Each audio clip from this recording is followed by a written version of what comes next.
साथियों, जय भीम, नमो बुद्धाय। बौद्धों में धर्मांतरण और नामांतरण का एक कानूनी और व्यवहारिक पहलू पर चर्चा करेंगे। साथियों, वर्तमान परिप्रेक्ष्य में भारत में बौद्ध समाज की एक महती आवश्यकता और एक पहल के अनुरूप तथा बाबा साहब डॉक्टर भीमराव अंबेडकर द्वारा बौद्ध धर्म का पुनर्जागरण होने के बाद में उनके अनुयायियों द्वारा बौद्ध धर्म के प्रति तीव्र गति से धर्म को ग्रहण करना एक अच्छी शुरुआत है, जिसमें कुछ जानकारी प्रासंगिक हो जाती है कि बौद्धों में धर्मांतरण नामांतरण की व्यवहारिक और कानूनी पहलू क्या है। अगर कानूनी रूप से देखा जाए तो भारत में किसी भी व्यक्ति को संविधान के अनुच्छेद 25 से 28 के अंतर्गत व्यक्ति को धार्मिक स्वतंत्रता दी गई है, जिसमें व्यक्ति कोई भी अपनी स्वेच्छा से बिना दबाव स्वतंत्र सहमति के कोई भी धर्म ग्रहण कर सकता है और अपनी संस्कृति को संरक्षित कर सकता है। ऐसा नहीं है कि वर्तमान में बौद्ध समाज का अस्तित्व नहीं है, जबकि बौद्ध समाज असंगठित रूप से रह रहा है।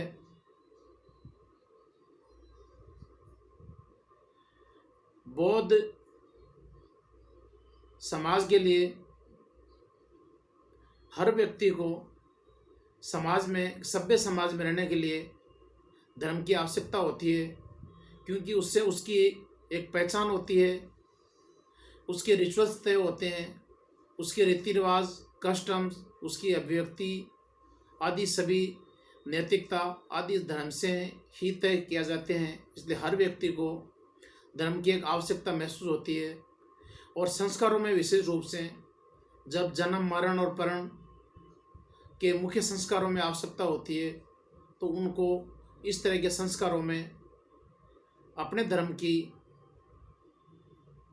अपने संस्कारों की महती आवश्यकता महसूस होती है। अतः बौद्ध धर्म में वर्तमान रूप में जो एक परिवर्तन आ रहा है, एक आकर्षण पैदा हो रहा है, एक पढ़ा लिखा वर्ग इसकी तरफ डाइवर्ट हो रहा है, जिसका मुख्य कारण है कि बौद्ध धर्म एक सार्वजनिक धर्म है, एक नैतिक धर्म है, एक वैज्ञानिक धर्म है, मानवतावादी धर्म है, अनात्मवादी धर्म है, अनित्यतावादी धर्म है और मानव को एक समझता है। अतः बुद्ध का जो धर्म है वो धर्म से तो अलग है। धर्म एक जीवन जीने की पद्धति है,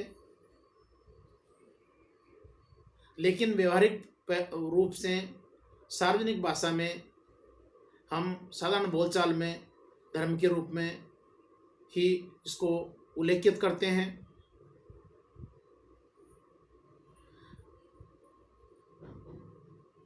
बौद्ध समाज में व्यक्ति या तो जन्म से बौद्ध होता है, क्योंकि वो माता पिता अगर बौद्ध हैं तो जन्म से पैदा होता है तो बौद्ध धर्म में ही पैदा होता है। कुछ लोग जो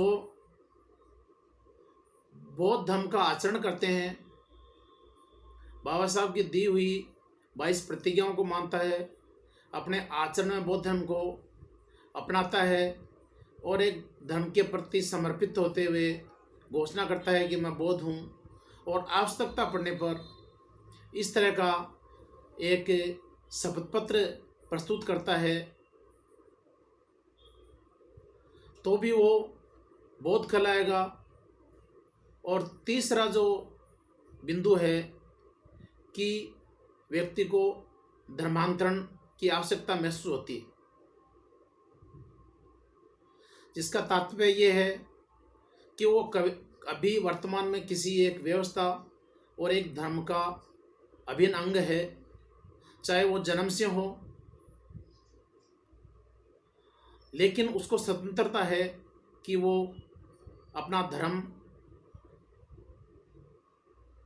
बदल के अपना आचरण में धर्म को उतार के और बौद्ध धर्म ग्रहण कर सकता है, जिसके लिए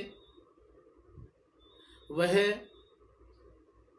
किसी गुरु या संस्था से दीक्षा ले सकता है या एक शपथ पत्र पेश करके एक डिक्लेरेशन दे सकता है कि मैं इन आचरणों के अनुसार बौद्ध धर्म का अभिन्न अंग के रूप में मैं इसका अंग रहूँगा धर्म का। तो वो इस तरह का एक शपथ पत्र भी दे सकता है। लेकिन कानूनी रूप से आज जो धर्मांतरण हो रहा है, इसको हम धर्मांतरण नहीं कहेंगे, क्योंकि एक व्यवस्था से निकल के दूसरी व्यवस्था में जाना एक तरह का बदलाव भी कह सकते हैं। हालांकि कुछ लोगों का भारत के परिप्रेक्ष्य में मानना है कि जो भारत के मूल निवासी है वो अपनी मूल संस्कृति बौद्ध धर्म से ही जुड़े हुए हैं, तो एक तरह से इसको घर वापसी के नाम से भी पुकार रहे हैं, कह रहे हैं। लेकिन फिर भी कानूनी रूप से अगर कोई व्यक्ति बौद्ध धर्म की दीक्षा लेता है या आचरण में उतारता है, उसके बाद में वो उस शपथ पत्र के अनुसार अल्पसंख्यक बौद्ध का पाठ हो सकता है। वो अल्पसंख्यक का प्रमाण पत्र पटवारी की अनुशंसा से, रिकमेंडेशन से, तहसीलदार जो अधिकृत होता है वहाँ से अल्पसंख्यक का प्रमाण पत्र बना सकता है। दूसरा, कोई भी व्यक्ति जो धर्मांतरण करता है, अगर वो अनुसूचित जाति से धर्मांतरण करता है तो 26/11/90 का जो आदेश है केंद्र सरकार का, उसमें विशेष रूप से कहा गया है कि जिनके फोर फादर्स जो अनुसूचित जाति का सदस्य है या मेंबर्स हैं, तो उनके फोर फादर्स अगर इस कैटेगरी के हैं और वो अनुसूचित जाति का कोई भी लाभ ले रहे हैं, तो धर्मांतरण के बाद में भी उसको वही लाभ, वही प्रिविलेज मिलेंगे। ये गवर्नमेंट केंद्र सरकार का आदेश है। तो कुछ लोग आज के परिप्रेक्ष्य में, जो लोग अनुसूचित जाति के हिसाब से आरक्षण के अनुसार नौकरियां लगे हैं, वो एक घोषणा देके, और जाति में बदलाव तो संभव नहीं है, लेकिन वो अपना धर्म परिवर्तन कर सकते हैं और अनुसूचित जाति के जो प्रावधान है, लाभ हैं, वो भी ले सकता है।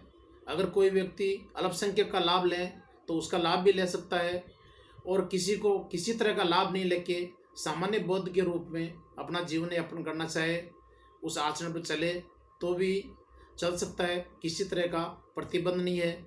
इस तरह से कोई व्यक्ति बौद्ध धर्म में धर्मांतरण कर सकता है, परिवर्तित कर सकता है संविधान के दायरे से, कानूनी रूप से, और उसके बाद तीनों ही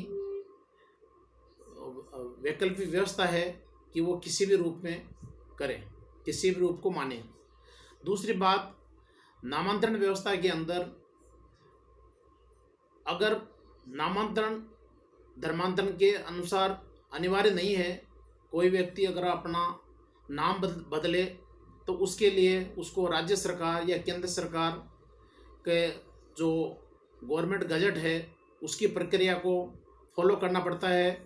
एक निर्धारित फीस भर के, शपथ पत्र दे के, अपने आईडी प्रूफ दे के अपना नाम परिवर्तन करा सकता है। अगर केंद्र सरकार या राज्य सरकार उसके अनुसार अपने विभाग और डॉक्यूमेंट्स में परिवर्तन कर सकता है, और जिनको इस तरह की आवश्यकता महसूस नहीं है तो उनके लिए अनिवार्य नहीं है, तो धर्मांतरण से नामांतरण का कुछ ज़्यादा संबंध नहीं है। लेकिन अगर व्यवहारिक पहलू देखा जाए तो बौद्ध समाज में अगर कोई धर्म परिवर्तन करता है, दीक्षा लेता है, तो उसका नाम या उपनाम अगर एक रूपता हो उनमें, तो अच्छा है, नाम सम्मानजनक हो तो भी अच्छा है। तो इस तरह से अगर उसको ये आवश्यकता महसूस होती है तो नामांतरण की एक अलग व्यवस्था है, धर्मांतरण की एक अलग व्यवस्था है।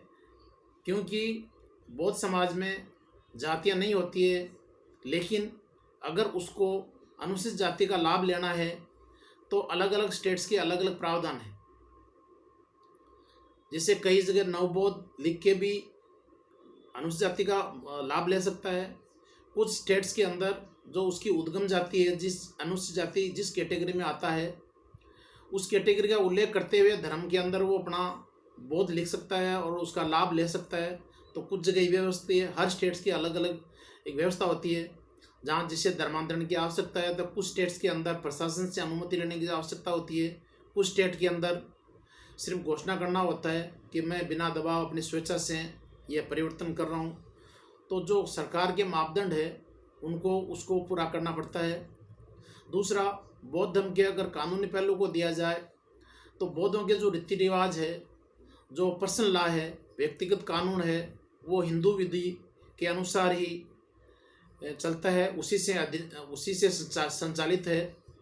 तो आज बौद्धों की अलग से कोई तरह की मान्यता व्यक्तिगत कानून के अंदर नहीं है। जिस तरह से मुस्लिम समाज, ईसाई समाज और अभी सिखों में शारदा एक्ट के अनुसार जो शादी की मान्यताएं दी गई है, तो हमारे कुछ संगठन है जो व्यक्तिगत कानून के लिए अपना संघर्ष कर रहे हैं। क्योंकि बिना कानूनी पहचान से किसी धर्म या व्यक्ति की पहचान नहीं होती है। तो इसके अंदर अलग अलग संगठन ने, अलग अलग समितियों ने अपने अपने मसौदे तैयार किए हैं, ड्राफ्ट तैयार किए हैं और सरकार को, लॉ कमीशन को भी भेजे गए हैं। तो लेकिन वर्तमान परिप्रेक्ष्य में अभी बौद्धों का चाहे शादी संस्कार हो, अन्य जो व्यक्तिगत कानून के अंदर हैं, सभी हिंदू बौद्ध जो बौद्धों का कानून है वो हिंदू विधि के अंदर ही संचालित है, जिसमें जो बदलाव और अपनी मांग बौद्धों के अलग व्यक्तिगत कानून के लिए चल रही है वो एक अलग लड़ाई है जिनको अलग लड़ना है। लेकिन वर्तमान परिप्रेक्ष्य में हमें बौद्ध समाज को मजबूत करने के लिए धर्मांतरण और नामांतरण व्यवस्था में किसी तरह की भ्रांतियों को नहीं पाले। जाति जन्मगत हो सकती है, धर्म जन्मगत नहीं है। धर्म के लिए आदमी को स्वतंत्रता दी गई है, तो इस हिसाब से आदमी अपना धार्मिक धर्मांतरण कर सकता है, उसमें किसी तरह का दबाव या प्रतिबंध नहीं है। तो इसके अंदर कुछ जो जानकारी दी गई है जिसको साधारण आदमी को, साधारण व्यक्ति को धर्मांतरण नामांतरण की जानकारी होना अनिवार्य है। नामांतरण और धर्मांतरण में कोई विशेष संबंध नहीं है, लेकिन व्यावहारिक रूप से अगर कोई धर्मांतरण करता है तो उसको नामांतरण करे तो एक रूपता आएगी। क्योंकि समाज किसी भी एक रूपता से, एक पहचान से, एक रीति रिवाज से उसकी पहचान मिलती है। इसलिए बौद्ध समाज को आज एक पहचान की जरूरत है, एक सुदृढ़ बौद्ध समाज का निर्माण हो। सभी लोग जागृत रूप से, संवैधानिक रूप से आगे बढ़े और बौद्ध समाज का एक निर्माण करे। इसी के साथ बहुत बहुत धन्यवाद। जय भीम, जय भारत। मैं रघुनाथ बौद्ध, एडवोकेट, जयपुर। धन्यवाद।